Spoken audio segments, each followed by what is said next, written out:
Hej, Tamara, čau, počuj. Máme úplne brutálny nápad s chalanmi, že ti nespravíme výlet, nespravíme triedny výlet. Tak chceme počuť možno taký názor vás, dievčatá, že či by ste teda išli do toho, že by sme spravili ten triedny výlet spoločne. Na čo? Dobre. Za čo?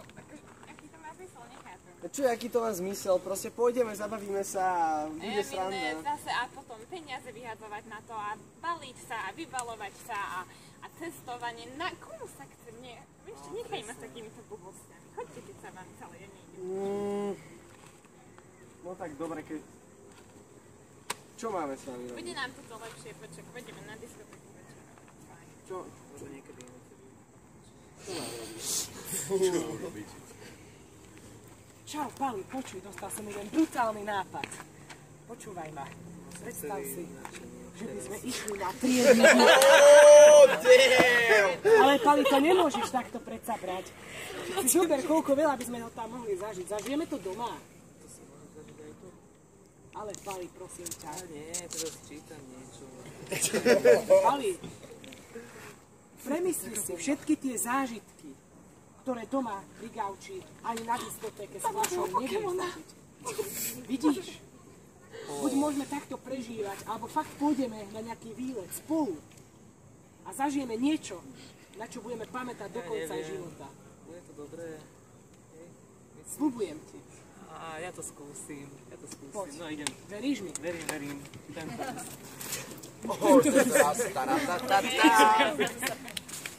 Dobre. Tak toto by bolo taká scéna. Tak a povedzte mi, že kto z vás pozná ten prvý prípad, alebo kto už zažil ako stami? Poznáte tento prípad? Že Či som to s nami zažil? Nie sami, ale proste tento prípad, že vás niekto úplne demotivuje, alebo že z vás vysajú túto energiu, ktorú ste aj vy mali. A o tom hovoril aj pápež František v časti, ktorú sme mali my. Mnohí mladí sú proste takíto, že jednoducho zahodia uterák do ringu. Ešte predtým, čo i len boj začne, že vôbec nie sú iniciatívni, vôbec nerobia v živote žiaden progres, len tak prežívajú. A aj tam hovoril, asi povedal, že milosrdenstvo je Boh, milosrdenstvo je láska, milosrdenstvo je... Bolo tam veľa týchto prirovnaní, čo je milosrdenstvo. A ku koncu povedal, že že milosrdenstvo je aj viera. A tá chýba mnohým mladým a prakticky len sa tak mátajú so zatvorenými očami, tými temnými cestičkami. A práve tie temné cestičky vidia ako ten zmysel alebo to šťastie, ktorým ide ho hľadať.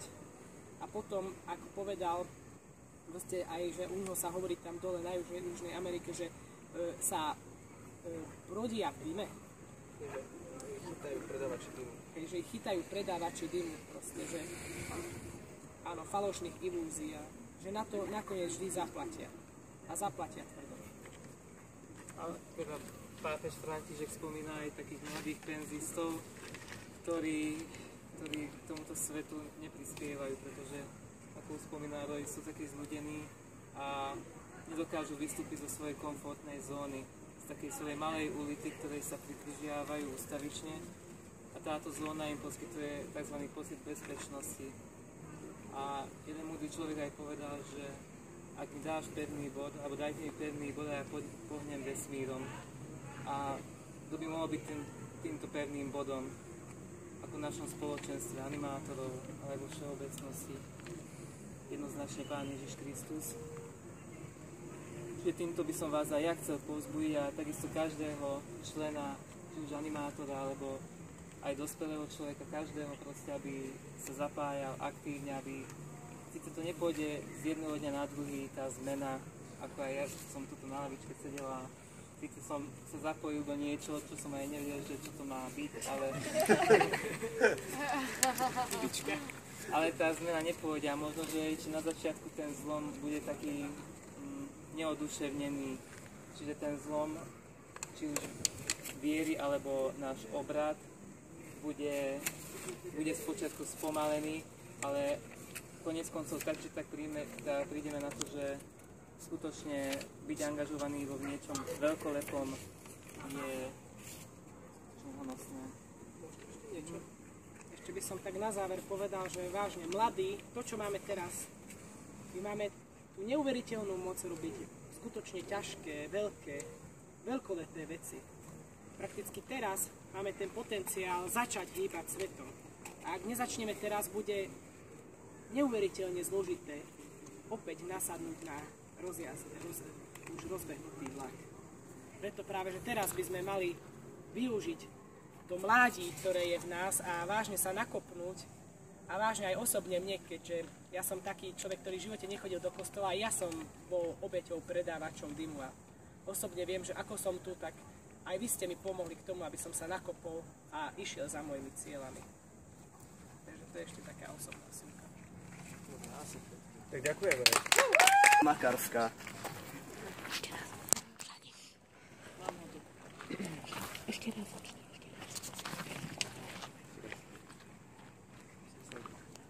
Dobrý deň, ponúkam krásny obal od fľaše, ľudská malé bábätko zlatúčke. Nezaujímajte sa o to, čo je vo vnútri, iba to, čo je vonku. 1,5 litrová krásna fľaša. Neviem, či je otvoriteľná, či do nej ide niečo naliať, ale môžete si to vonku vystaviť a kochať sa, aké to je nádherné. Ja by som mal pre vás trošku lepšiu ponuku. Je to Jana, ale už aj niečím naplnená. Ono sa to všetko otvára a ide z toho aj niečo von. Poďte mi sem, prosím vás, trošku bližšie, nech to dobre vidím. Nech sa páči. Prosím vás, z akého materiálu toto je? Sa vám to, hoci ide rozfláka, nikto to nebude chcieť. Ale toto vám ponúkne naozajstné bohatstvo. A ideme teraz do druhého. Ak chcete drahé auto, ja vám to dám. Ak chcete dom, ja vám ho dám. A ak chcete dočasný pôžitok, lebo ja neriešim, čo bude zajtra, ale ja chcem to, čo je dnes. A nechcem byť šťastný a bohatý. A mať peniaze. Dobre, akože neviem, ako z tej fľaše to z toho všetko vyjde. Ešte nič nie je. Ale ja vám viem dať o dosť viac. Auta, peniaze a všetko ostatné, čo ste povedali, je nič, keď to nemá vnútro. Keď to nemá vnútro, keď to nie je nábytok, takisto aj naše telo je nič, keď v ňom nie je duša. Tak ako aj fľaša, to je znútra, je nič, tak táto fľaša má 100 väčšiu vodu. Takže som prehral. Naozaj chcete dať niečomu, čo nemá perspektívu do budúcna. Ale vlastne to som vlastne ja. Viete im zaručiť to, že túto fľašu predáte a budú bohatí. Koho zaujíma vnútro, koho zaujíma to, čo bude po smrti? Zaručí vám to vôbec niekto? Zaručí vám niekto to, že budete po smrti šťastní?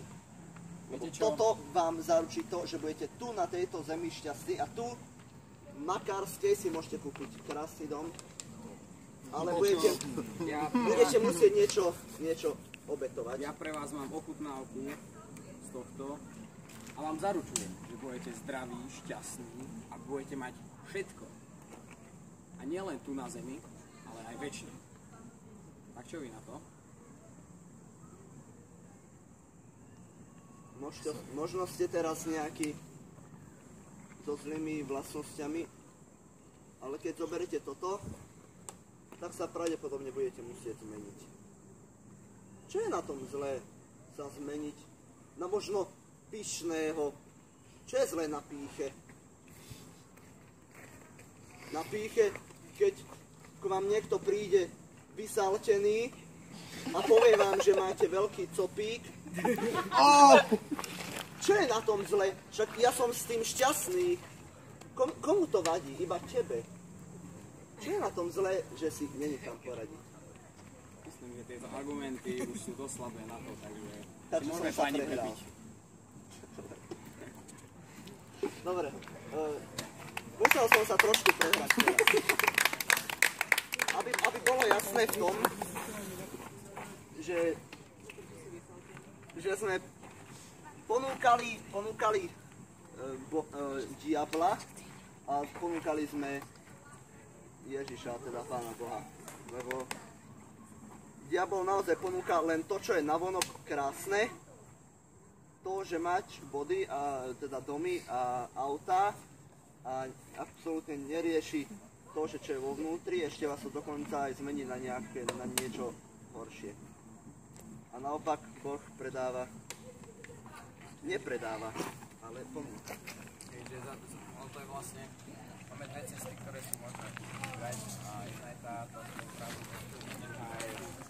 že môžeme vstúpiť do toho dobrodružstva, fakt, do toho dobrodružstva milosrdenstva a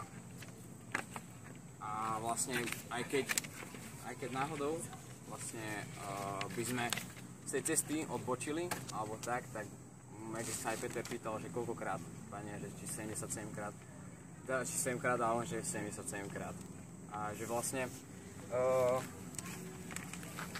že Boh nám dovolí sa vrátiť k nemu koľkokrát vlastne chceme.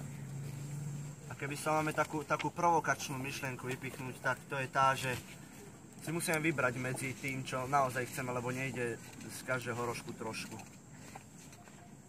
Takže buď to milosrdenstvo, alebo tá druhá negatívna strana mince.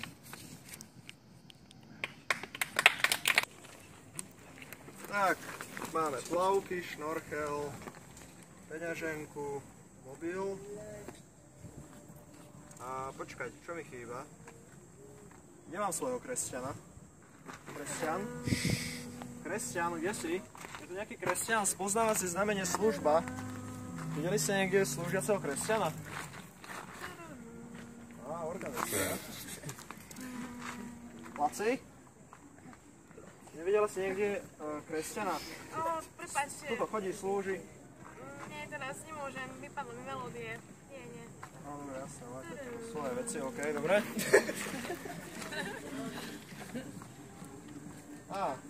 Sakristia, OK, dobre. Dobrý deň, prajem. Dobrý. Hľadám tu kresťana, spoznávacie znamenie služba. Vidím, že vy toto veľa toho robíte. Áno, máte čas na mňa trošku? Nie, už ako pracovná doba skončila a ja iba cez pracovnú dobu, tak zajtra. Dobre, OK, dobre. Pane, prosím, povedz mi, čo mám povedať kostolníčke, že tu robí na čierno? Ako mám napísať, koľko papierov musím napísať, aby decká pochopili, že nemohol počas omše vrieskať? Prosím ťa, poraď mi. Otče, prosím, nevideli ste tu kresťana? Tuto behá, pobehuje slúži. Ja no, akože omša už skončila a ja neviem teraz, po omši máme také, že agape, tam sa stretávame, ale ja tam nemôžem byť, lebo ja idem preč. Ale akože keď chcete, tak si sa tam môžete stretnúť, tak zatiaľ. Okay, nájde tam nejakého kresťana? Pánu Bohom. No, dobre, OK. Tak kresťana sme nenašli, tak by som poprosil, tento svet potrebuje veľa mladých ľudí, veľa mužov, žien, dievčat, ktoré nechcú žiť svoj život polovičato, že niečo urobím a idem domov, ale naozaj vzbudiť sebe to, že slúžim tam, kde som, naplno. Pán Boh vlastne chce z nás vyriešiť tie všetky problémy a chce z nás spraviť tie odpovede na tie problémy, ktoré nás trápia v dnešnom svete.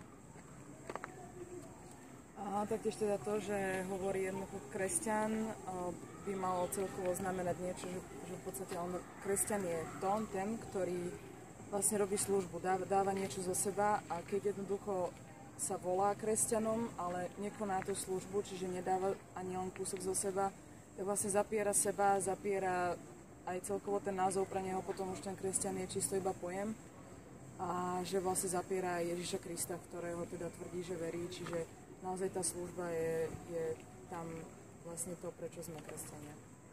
Pápež František nám ponúka veľmi takú dráždivú otázku, ktorá akože už je ten bod zlomu vlastne v ten Veľký piatok, keď sa učeníci vrátili domov, mnohí na ten kríž chceli zabudnúť. A preto, keď my všetci, ktorí sa vrátime domov, tak na čo chceme myslieť? Chceme na ten kríž zabudnúť, alebo chceme to brať ako výzvu? Ďakujem. Si tam. Teraz by som chcela, aby ste sa všetci postavili.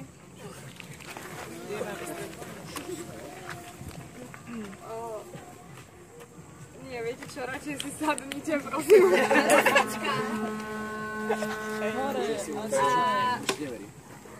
A vymeňte si miesta o jedno. Proste sa vymeňte dvaja medzi sebou.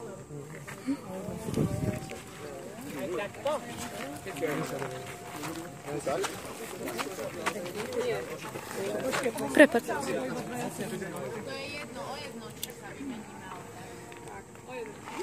Tak sa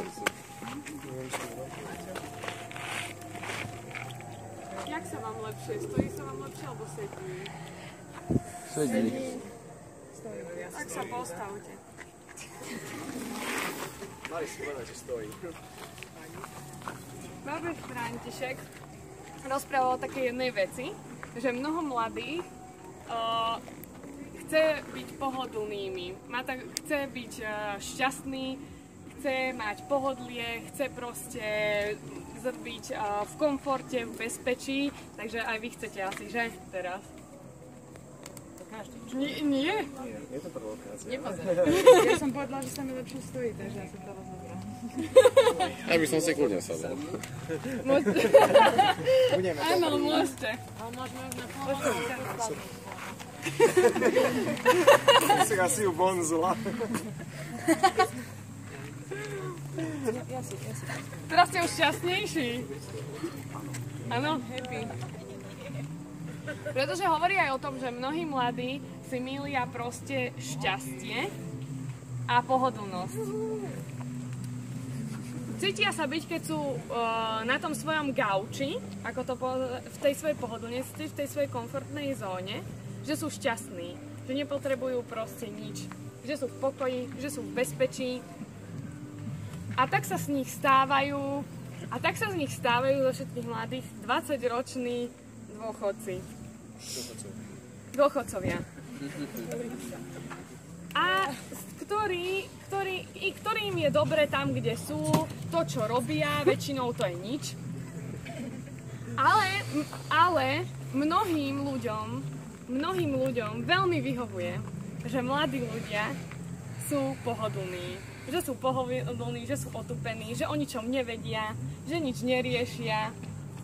A stávajú sa z nich preto bábky. Riadia si ich väčšinou akože politici a tak. Lebo mladí ľudia nevedia o situácii, ktorá sa deje a radšej tak niečo podpíšu a tak len mi dajte pokoj, dajte mi proste, ja vám to tu podpíšem a hotovo.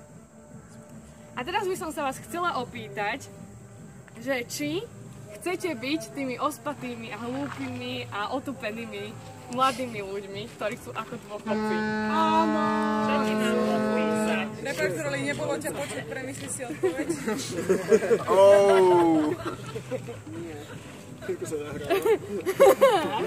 Takto vyzerajú otupení mladí ľudia. Čo ti máme podpísať? A že či chcete, aby teda iní rozhodovali za vás a o vašej budúcnosti. Nie. Náš parlament je super. Takže chcete byť čulí. Áno. A chcete bojovať za vašu budúcnosť. Áno! No, nebolo to presvedčivé. Díky. Tak chcete? Áno! Dobre. Avšak v mnohom je pravda úplne iná. A poviem vám ďalej k tomu Naty. Drahí mladí, neprišli sme. Neprišli sme na tento svet, aby sme len vegetili a aby nám to tu ušlo čo najpohodlnejšie. Ale nespravme z nášho života gauč, ale zameňme ho za dobrodružstvo. Aby sme tu zanechali nejakú stopu. No, avšak keď si zvolíme pohodlnosť... Vlastne nie, počkajte. Vlastne nepohodlnosť. Nie, ak si zvolíme pohodlnosť, tak tá cena je až prívysoká, ktorú platíme, pretože strácame slobodu. Nie sme slobodní na to, aby sme zanechali stopu. A nie, toto nie. Musíme brániť našu slobodu. Ty si bola dobrý politik, už to zaujímavo, ale nevieš, o čom to spraviť.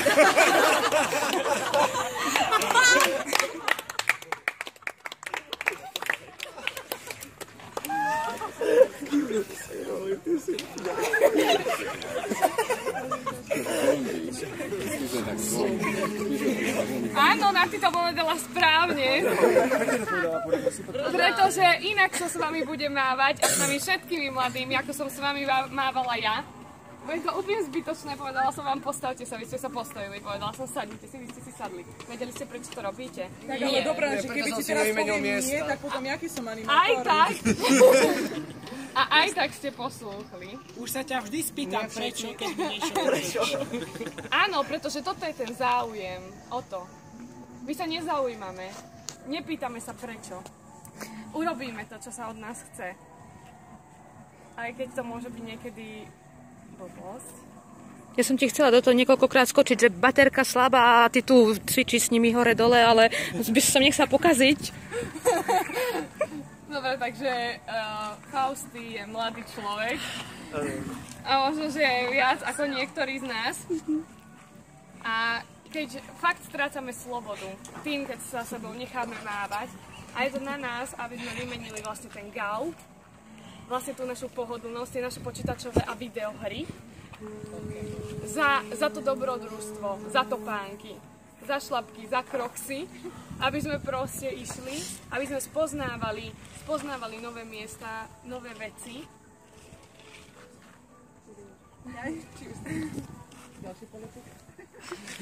Prezident. Takže, keď chceme kráčať po stopách Pána Ježiša, tak si musíme uvedomiť, že on nebol pánom pohodlnosti, ale bol vlastne pánom odvahy. A keď chceme žiť naplno, tak musíme najskôr vyjsť z toho svojho pohodlia a byť odvážny, vyskúšať niečo nové.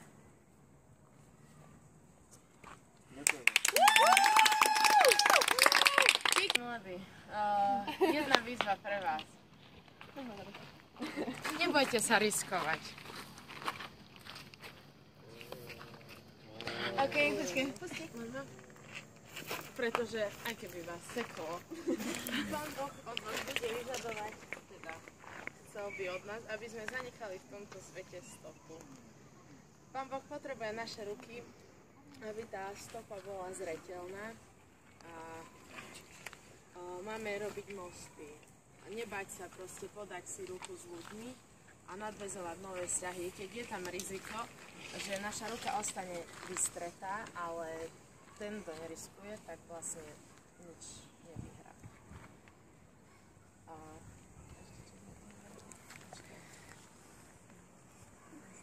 To bude rýchlo hneď.